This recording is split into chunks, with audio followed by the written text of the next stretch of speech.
aí, galera, tudo bem? Agora a gente vai descomplicar a sua vida.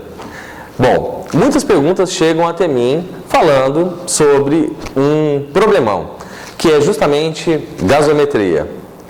E o que é gasometria? Vamos tentar tirar as dúvidas. Meu nome é Jeff Chandler, eu sou biomédico, sou perfusionista e professor universitário.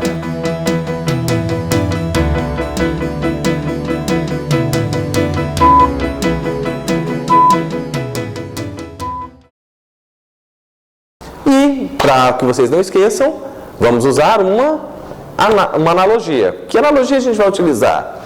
O sopro da vida. Bom, para quem acredita no criacionismo, e mesmo aqueles que não acreditam, eis a questão.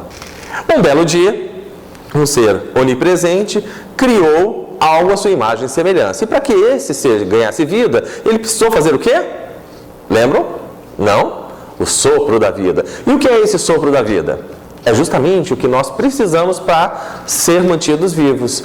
O sopro da vida, então, em biologia, seria a transição entre as duas vidas que nós temos. Mas calma aí, temos duas vidas? Temos sim, a vida intrauterina e a vida pós-útero. E qual é a função biológica que nós fazemos assim que nascemos? Respiração. Porque essa respiração é justamente o sopro da vida que está na Bíblia. Então, quando nós respiramos, nós buscamos o quê? O ar que está no ambiente para dele extrair algo chamado oxigênio. E essa molécula de oxigênio é fundamental para gerar vida, porque a molécula de oxigênio faz parte de um intrincado mecanismo que chamamos de fosforilação oxidativa. E o que é essa fosforilação oxidativa, Jeff? Simplesmente respiração celular. E isso gera o combustível das nossas células, chamado de adenosina trifosfato. Adenosina trifosfato. Simplesmente ATP. E todas as nossas células precisam de ATP.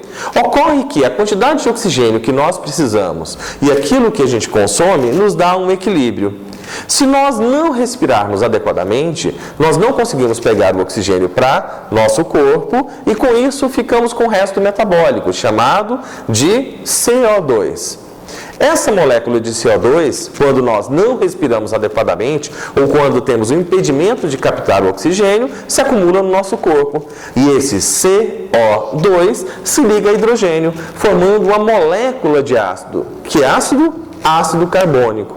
E isso dá um desequilíbrio em algo que é essencial para a manutenção da vida, que é o pH. E o que é pH? Abreviação de Paulo Henrique? Não. Abreviação de potencial de hidrogênio iônico. E por que ele é tão importante? Pois ele mantém o nosso equilíbrio. E o que vem a ser este pH? Esse pH é a resultância dos ácidos e das bases que nosso corpo produz. Então, nosso corpo busca sempre um equilíbrio entre a quantidade de ácidos e as quantidades de bases. Depois dê uma olhadinha sobre essa equação com a fórmula de Henderson e Hasselbalch, que traduz isso muito bem. Então, o equilíbrio está entre a quantidade de ácidos formados e as quantidades de bases. E como funciona isso na gasometria? A gasometria, então, vai inicialmente medir a quantidade de oxigênio e a quantidade de CO2. Essa quantidade de oxigênio e a quantidade de CO2 vai ser traduzida no exame com as siglas PO2 e PCO2. E a dica rápida: PCO2 aumenta, PO2 diminui. Relação inversamente proporcional. Ah, quer dizer, então, se eu tiver um evento contrário, a relação entre PO2 e PO2 se inverte? Sim, isso valida uma gasometria. Então, a quantidade de oxigênio e a quantidade de CO2 é essencial para a manutenção desse nosso pH, que pela fórmula de Henderson e Hasselbalch que eu falei agora há pouco, e não preciso decorar esse nome horroroso, basta lembrar o seguinte, que o valor de equilíbrio é 7,4. Como a gente tem um valor de referência, 7,35 a 7,45 é considerado normal.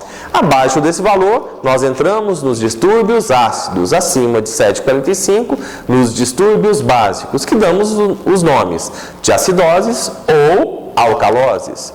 Então, o primeiro parâmetro a ser avaliado, além do pH, obviamente, é a quantidade de PO2 e a quantidade de PCO2.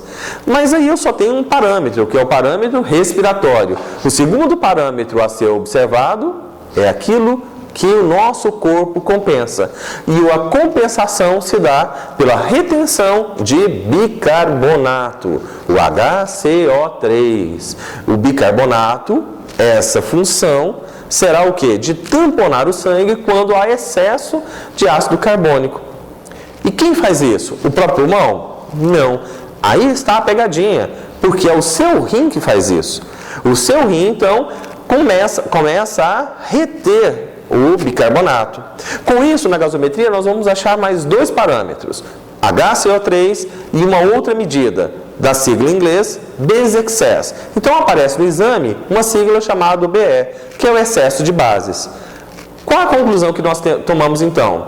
Se eu aumento a quantidade de bicarbonato, as bases também aumentam. Se o bicarbonato cai, a quantidade de excesso de base também cai. Então, essa relação é diretamente proporcional.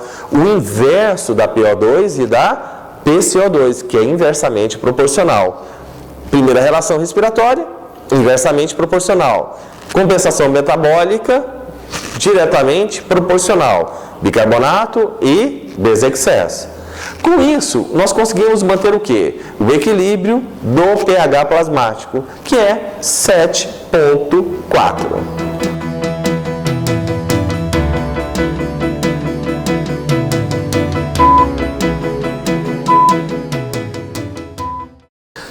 Se gostou, compartilhe. Afinal de contas, conhecimento é feito para ser compartilhado.